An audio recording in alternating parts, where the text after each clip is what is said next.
In global finance, every complex strategy and algorithm is built to chase a single, heavily debated metric, denoted by the Greek letter alpha.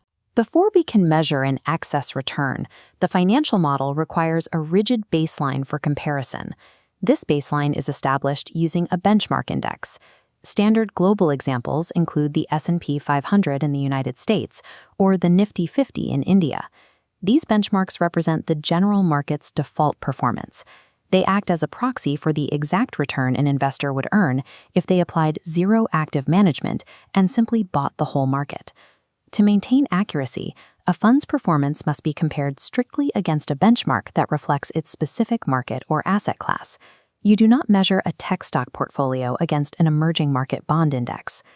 Generating a higher percentage return than this specific benchmark is the first rudimentary requirement for a manager to claim positive alpha. Without a clearly defined baseline benchmark, the concept of outperformance is mathematically meaningless.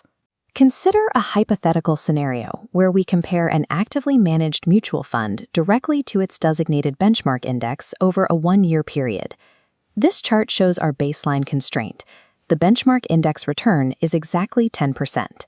Next, the active mutual fund reports a total return of 12%. The absolute difference shows the fund outperformed by exactly 2 percentage points. This 2% positive difference is known as unadjusted alpha.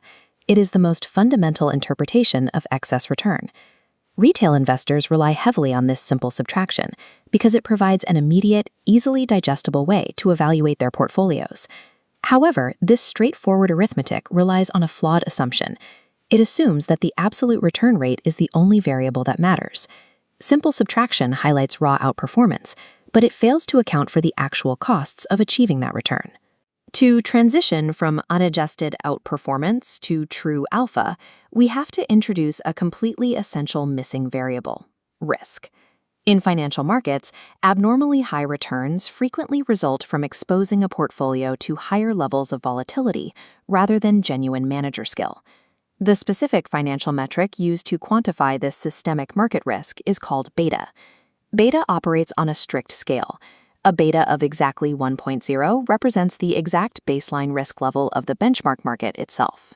If a portfolio operates with a beta higher than 1.0, it is inherently taking on more aggressive, volatile risk than the market average. This requires us to look at that mutual fund's 12% return again. We have to ask, was that return achieved through superior market insight, or did the manager simply crank up the beta? True active outperformance cannot be verified until we mathematically separate the manager's actual skill from the general market risk they absorbed. To make that separation, the institutional standard is the Capital Asset Pricing Model, or CAP. CAP executes a very specific function. It calculates the exact mathematical return an asset should logically earn given its specific beta. This chart maps risk against return. We plot the CAP trajectory. As risk increases on the horizontal axis, the expected return rises linearly on the vertical axis. The market benchmarks hits perfectly on the line at a beta of 1.0, delivering a 10% return. Now we plot the mutual fund's 12% return, adjusting for its higher systemic risk. Notice where the point lands.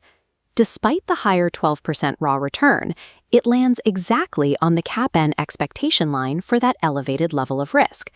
The manager was compensated precisely for the risk they took. Zero true alpha was generated.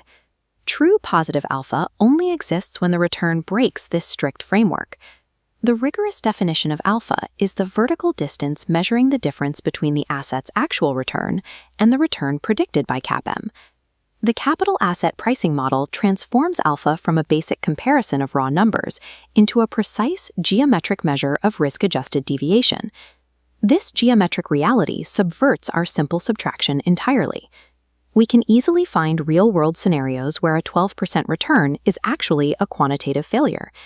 Imagine the mutual fund manager took on extreme aggressive risk to chase yields, pushing the portfolio's beta exceptionally high.